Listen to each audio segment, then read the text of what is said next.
Shalom, selamat pagi kepada seluruh pemirsa GKPS TV dimanapun Ibu Bapak serta saudara-saudara berada.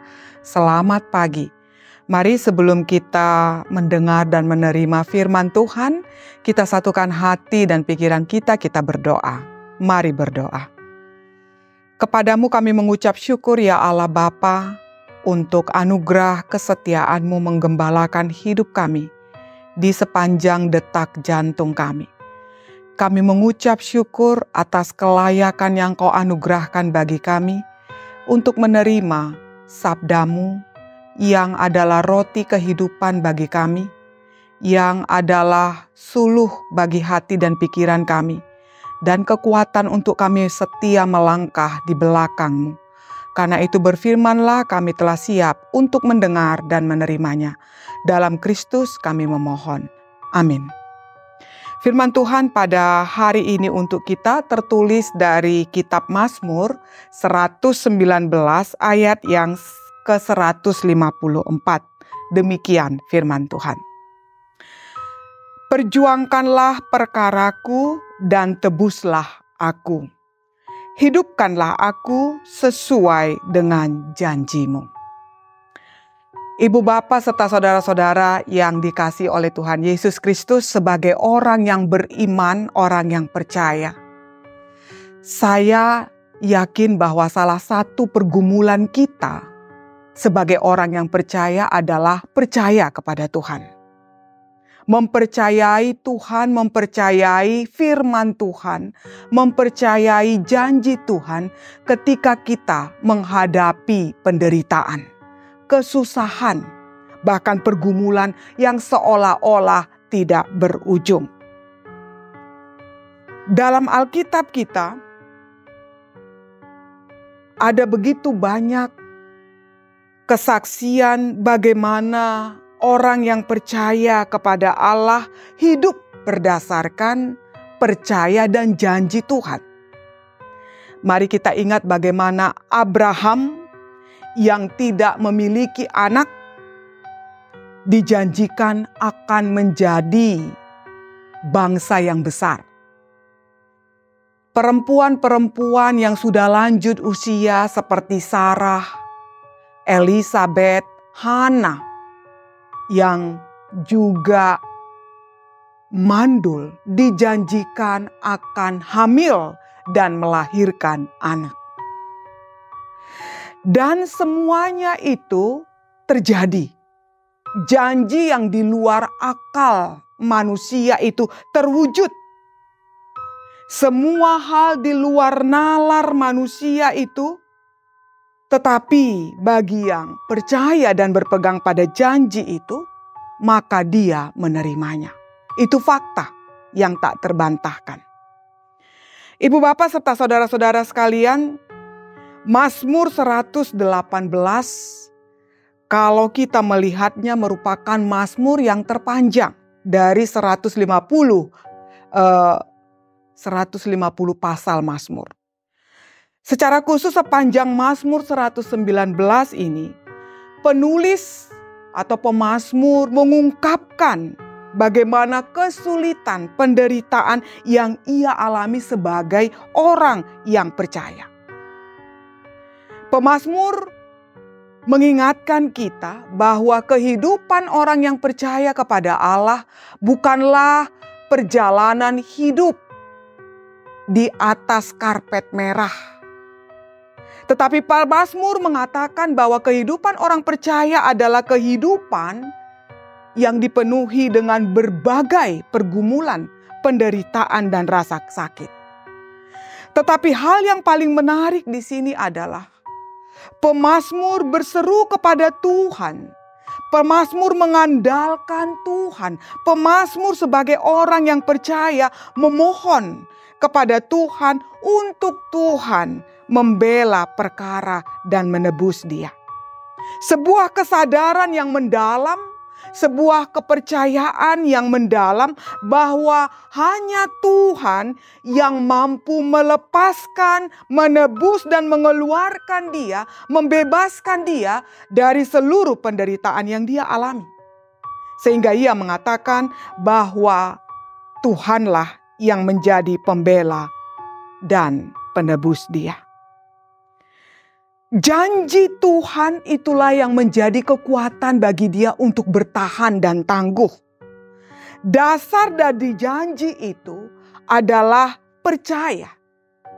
Percaya berasal dari bahasa Latin credo. Kata kredit atau utang piutang berasal dari kata ini. Utang piutang terjadi karena ada saling kepercayaan. Percaya pada janji Allah, itulah yang menjadi pegangan sang pemazmur dalam pergumulan dan dalam penderitaan hidup yang dia alami. Hal ini mengingatkan kita bahwa beriman, credo, adalah percaya kepada Allah. Beriman dengan penyerahan mutlak, bukan tanpa tantangan dan godaan. Tanpa ada bukti dan tanda adalah salah satu godaannya. Namun kita tidak akan beriman mutlak jika hanya bergantung pada bukti dan tanda.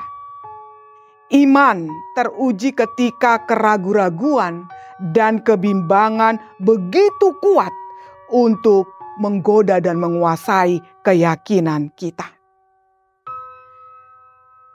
Kuasa kasih dan pemeliharaan Tuhan terbukti di segala abad dan tempat.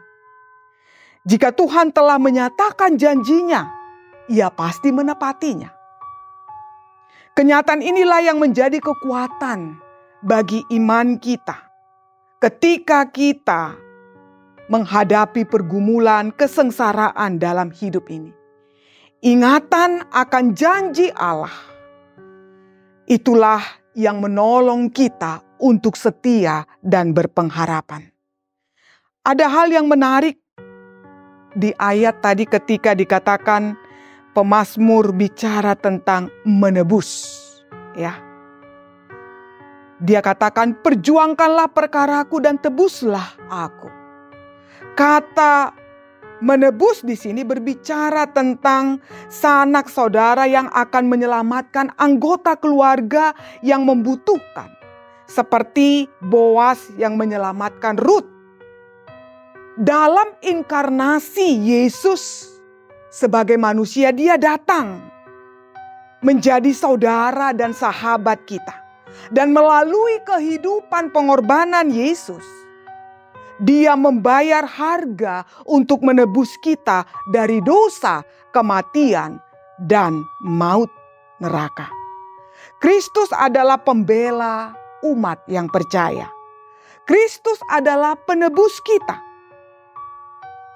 Yesus adalah pembela kita yang akan mewakili kita di hadapan tahta. Di 1 Yohanes 2 ayat 1-2 dikatakan, anak-anakku, hal-hal ini kutuliskan kepadamu supaya kamu jangan berbuat dosa.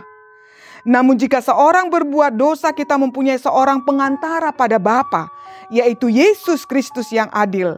Dan Dia adalah pendamaian untuk segala dosa kita. Dan bukan untuk dosa kita saja, tetapi juga untuk dosa seluruh dunia. Dalam kehidupan yang kita jalani, pergumulan, kesusahan, kecemasan datang silih berganti. Kadang beruntun seolah tidak berkeputusan. Menghadapi situasi yang demikian, firman Tuhan memanggil kita untuk menyadari keberadaan Allah. Firman Tuhan mengingatkan kita untuk meyakini dan berharap bahwa Allah sanggup dan berkenan menolong kita. Menyadari kehadiran Tuhan, menyadari kuasa Tuhan yang mengingat dan merealisasikan janjinya lewat segala karya dan kasih setianya dalam kehidupan kita. Ingatan inilah, ingatan akan kasih setia Allah akan memberikan kekuatan untuk kita bertahan, membangkitkan dan menyalakan pengharapan kita. Bahkan kita mampu untuk bersyukur, memuji dan memuliakan Tuhan mampu menjadi berkat pun di tengah dan di dalam pergumulan kita. Amin. Marilah kita berdoa. Terima kasih ya Allah Bapa untuk segenap sabda-Mu. Kiranya janji-Mu menjadi kekuatan, menjadi pengharapan yang menyala-nyala ketika begitu banyak pergumulan, kesusahan, penderitaan yang kami alami. Tetapi Engkau Allah yang kami imani, sanggup menolong kami, menyelamatkan kami, menebus kami, sehingga kami boleh melintasi setiap penderitaan, kesusahan dalam hidup, bahkan membangkitkan kami untuk menjadi saksi yang bersyukur atas kebaikan dan kemahakuasaan yang Kau torehkan di dalam kehidupan kami. Terpujilah Engkau ya Allah Bapa di surga. Di dalam Kristus kami berdoa. Amin.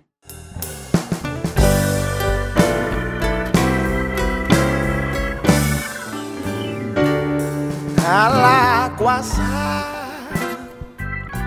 melakukan segala perkara.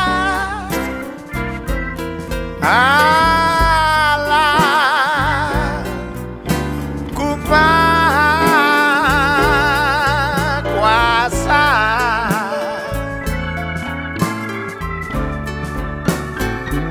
Dia ciptakan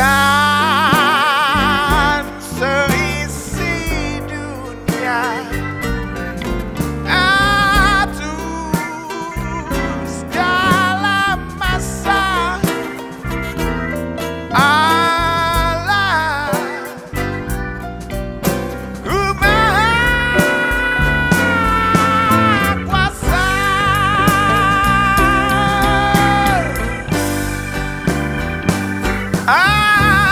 Allah kuasa melakukan segala perkara.